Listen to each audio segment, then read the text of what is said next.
Le 7 octobre, Sa Majesté le Roi a présidé la cérémonie de nomination du nouveau gouvernement sous la conduite de M. Aziz Akhnouch.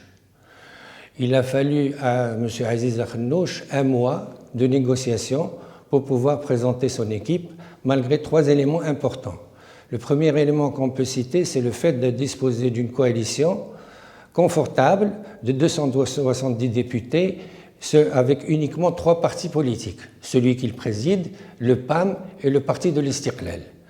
Ces 3 partis politiques ont l'avantage aussi d'avoir une proximité idéologique qui s'apparente au credo libéral du point de vue politique et économique, donc cela ne présentait pas de divergences importantes. Et il y avait aussi un 3e élément important, celui de la disponibilité d'une feuille de route, le nouveau modèle de développement qui sera le référentiel pour le futur gouvernement. Le retard probablement est dû au fait qu'on a essayé d'innover et d'amener des ressources humaines pointues pour pouvoir conduire la prochaine équipe gouvernementale ou être dans la prochaine équipe gouvernementale. Pourquoi? L'architecture, deux challenges étaient à relever, l'architecture et les hommes. Pour l'architecture, nous avons constaté qu'il y a recherche d'harmonie avec les priorités du nouveau modèle de développement. Cette harmonisation a donné que nous avons une architecture, pour ne pas me répéter, celle d'une équipe ou d'une configuration qui priorise l'homme.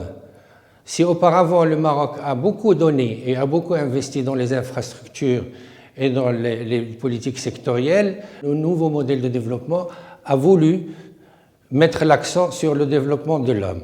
2 ministères mettent en avant dans cette nouvelle configuration. C'est le ministère de l'enseignement et le ministère de la Santé et de la Protection sociale. J'ajouterai un 3e, celui de l'intégration économique, des petites entreprises et des compétences. C'est un ministère qui devrait jouer un rôle important aussi dans la mesure où il est appelé à intégrer le secteur informel. Il est appelé aussi à conduire l'économie marocaine vers plus de transparence et plus d'inclusivité. Ces 3 ministères sont les ministères phares, si on peut dire, de l'architecture gouvernementale, mais cela n'empêche que nous avons dans cette architecture un équilibre entre les ministères régaliens, les ministères économiques et les ministères sociaux. Bien sûr, il y a aussi maintien des politiques sectorielles à travers les ministères de l'agriculture, du commerce, de l'industrie et du tourisme. Il y a aussi maintien des priorités sociales, l'enseignement, la santé, la protection sociale, mais la famille aussi.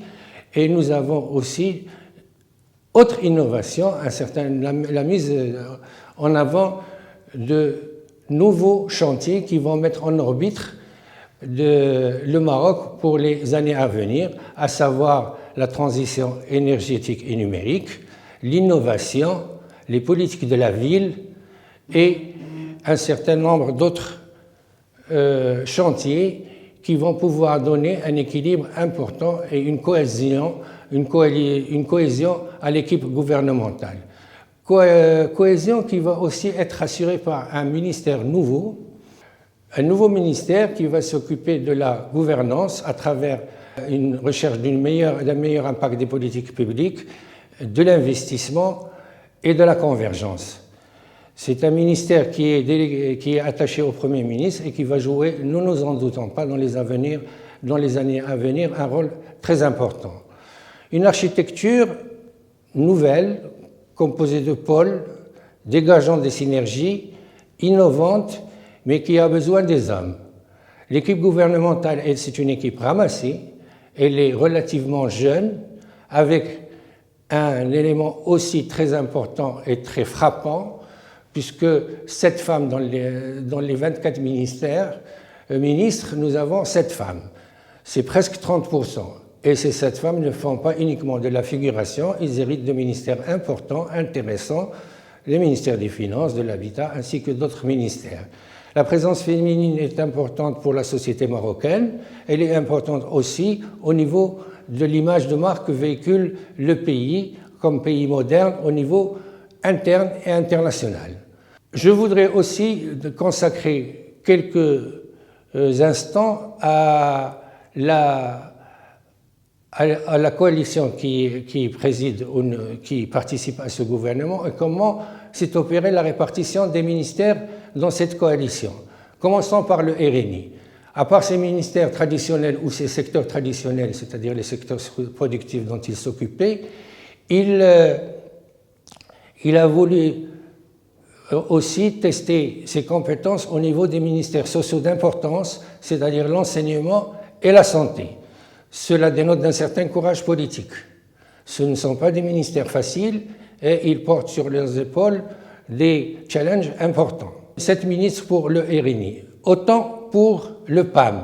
Le PAM qui a une caractéristique, il a hérité de ministères qui se positionnent en termes d'innovation et en termes de prospective et de futur, puisqu'il va s'occuper de la transition numérique et énergétique.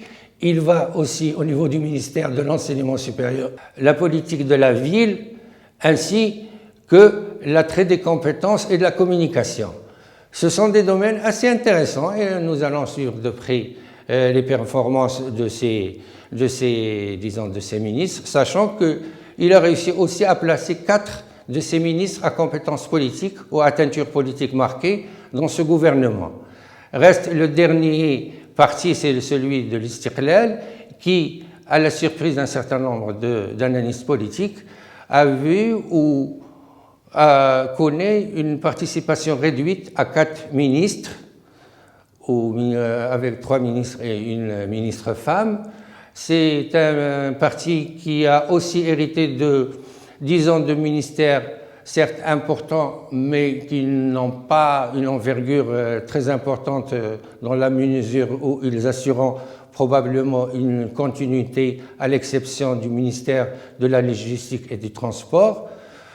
Ce nombre réduit du ministère a suscité des questionnements. Peut-être qu'on va pouvoir lui trouver des compensations pour ce parti, pour qu'il puisse avoir un équilibre et que la coalition démarre sous les meilleurs auspices. Elle démarre aussi sous les meilleurs auspices dans la mesure où, Dieu merci, au Maroc, les clignotants se mettent en vert. Ils se mettent en vert au niveau sanitaire, au niveau de la croissance économique, au niveau des transports, au niveau de l'attrait des investissements extérieurs, ensemble d'éléments qui font que ce ministère ou cette équipe gouvernementale a tous les atouts avec elle, souhaitant, lui, la meilleure des performances ou le meilleur avenir pour le Maroc et pour notre pays qui nous est très cher. Merci.